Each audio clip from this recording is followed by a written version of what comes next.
ঈমানের পথে অবিচল থেকে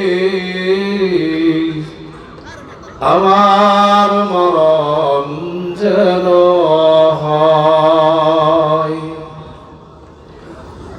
তোমারই কাছে মিনতি আমার, তোমারই কাছে মিনতি আমার,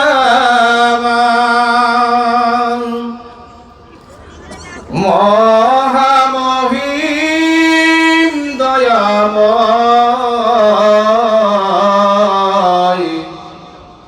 ঈমানের পথে অবিচল থেকে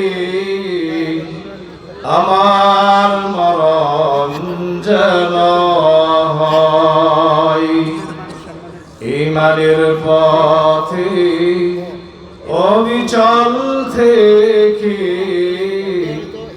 আমার মরণ যেন হয়। আলহামদুলিল্লাহ, ঐতিহ্যবাহী গিলার সালা দারুস সুন্নাহ মাদ্রাসা ও এতিমখানার উদ্যোগে সপ্তম বার্ষিক তাফসীরুল কুরআন মাহফিলের সম্মানিত সভাপতি, আমাদের সকলেরই পরিচিত জনাব আবুল প্রধান সাহেব, মেয়র পদপ্রার্থী শ্রীপুর পৌরসভা, যিনি প্রধান অতিথি হিসাবে বক্তব্য পেশ করলেন, আপনাদের অত্যন্ত কাছের মানুষ অধ্যাপক ডক্টর এস.এম. রফিকুল ইসলাম বাচ্চু। যেহেতু সময় সংক্ষেপ, আপনারা যারা মাহফিল শুনতে এসেছেন তারেক মনোয়ারের জন্যই বিশেষ করে আসছেন, তাই না? সবাই কি তারেক মনোয়ার শুনবেন? যদি শোনেন, ডান সাইডে এবং বাম সাইডে যারা দাঁড়িয়ে আছেন প্যান্ডেলের ভিতরে ঢুকে পড়েন।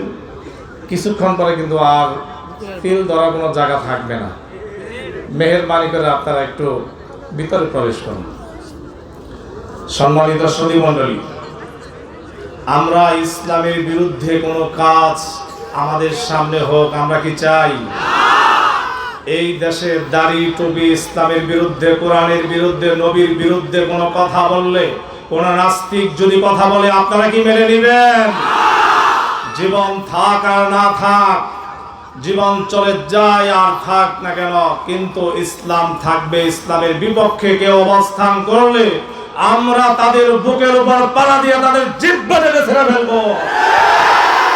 সম্মানিত সুধী মণ্ডলী, এবারের যে একটা সময় এসেছে, ইসলামের সময়, কোরআনের সময়, কোরআনের রাজ কায়েম করার সময়। আপনারা কি কোরআনের পক্ষে আছেন?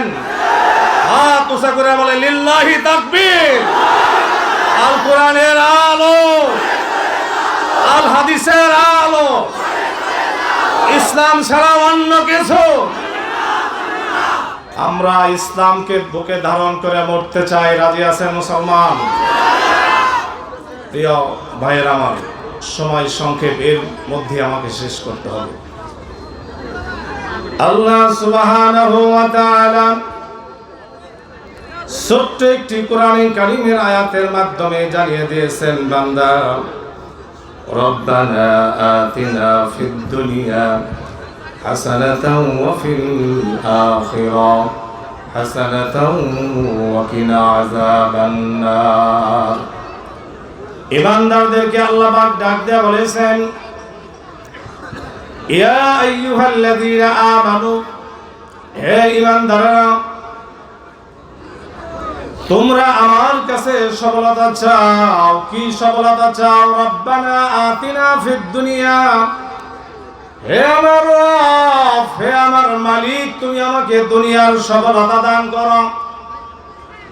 হাসানাতাও ওয়া ফিল আখিরাহ, দুনিয়ার পাশাপাশি তুমি আখিরাতের কল্যাণ দান করো।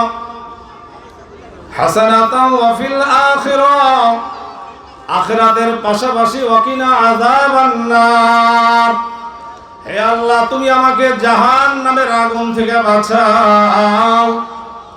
কেন জাহান্নামের আগুন থেকে বাঁচাও? কিয়ামতের ময়দানে এমন একটা বিভীষিকাময় দৃশ্য শুরু হয়ে যাবে, যেদিন কারো পায়ে কোনো জুতা থাকবে না, কারোর শরীরের মধ্যে কোনো পোশাক থাকবে না, সমস্ত মানুষ উলঙ্গ হয়ে যাবে আর আকাশের দিকে তাকিয়ে থাকবে আর বলবে ইয়া নাফসি ইয়া নাফসি, আল্লাহ তুমি আমাকে বাঁচাও, আল্লাহ তুমি আমাকে বাঁচাও। অন্য কোন নবীরাও আল্লাহর সামনে কথা বলতে পারবে না। তার কারণ হলো সূর্যের 12টা মুখ হবে। এই 12টা মুখ যখন আপনার মাথার অর্ধ হাত উপরে উঠবে, আপনার মাথার মধ্যে তাপ দিতে থাকবে।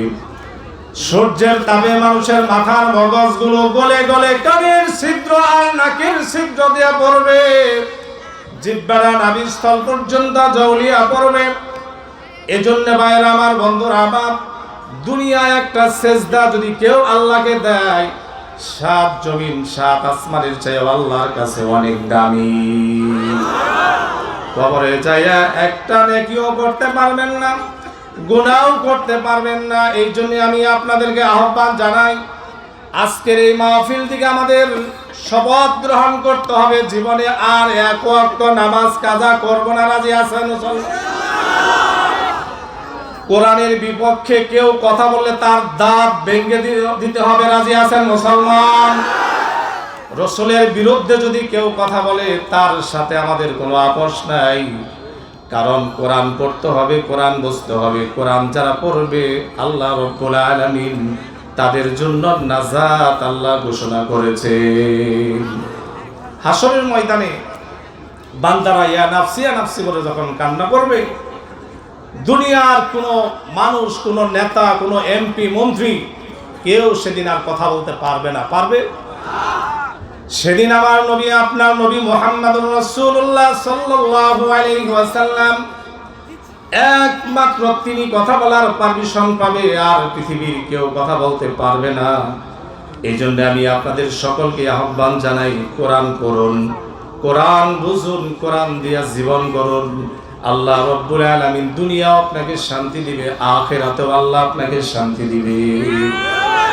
রব্বানা আতিনা ফিদ দুনিয়া, পূর্বের দিকে আমি ফিরে যাই, আল্লাহর কাছে চাইতে হবে, হে আল্লাহ তুমি আমাকে দুনিয়ার কল্যাণ দান করো, আখিরাতের কল্যাণ দান করো, জাহান্নাম থেকে আমাকে বাঁচাও, আল্লাহর সন্তান দিয়ে আমাকে ধন্য করো, কল্যাণ দান করো। এইভাবে আল্লাহর কাছে যখন চাইবেন, আল্লাহ রাব্বুল আলামিন আপনাকে আমাকে কিয়ামতের ময়দানে ডান হাতে আমল নামা দিয়ে দিবেন। সুবহানাল্লাহ। ডান হাতে আল্লাহ পাক আমল নামা দিয়ে দিবেন।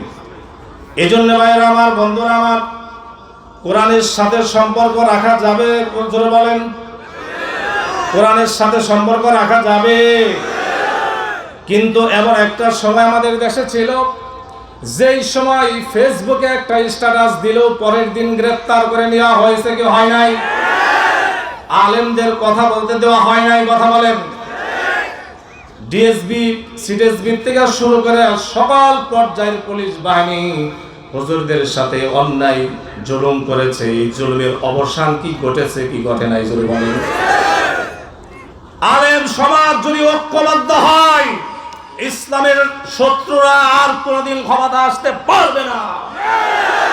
ইসলামের শত্রুরা আর কোনোদিন ক্ষমতা আসতে পারবে না যদি মুসলমান ঐক্যবদ্ধ হয়। আমাদের ঐক্যবদ্ধ হওয়া দরকার আছে কি নাই? জোরে বলেন। আমরা যদি সময় এসেছে, যদি আমরা ঐক্যবদ্ধ হতে না পারি, আমাদের পরিস্থিতি কি হবে? আমি মাত্র কয়েক সেকেন্ডের মধ্যেই বলে শেষ করার চেষ্টা করব। সেটা হলো, ব্রাহ্মণ, মুসলমান আর চারাল তিনজনে যখন গ্যান্ডারি খেয়েছে, চিন্তা করে দেখলো এবার যারে চারাল তাকে বলো, ওই বেটা চারাল তুই খেয়েছিস কেন? সে ব্রাহ্মণ খাইছে, খাইতেই পারে। তখন ব্রাহ্মণ মনে করতেছে আমার তো আর কোনো সমস্যা নাই।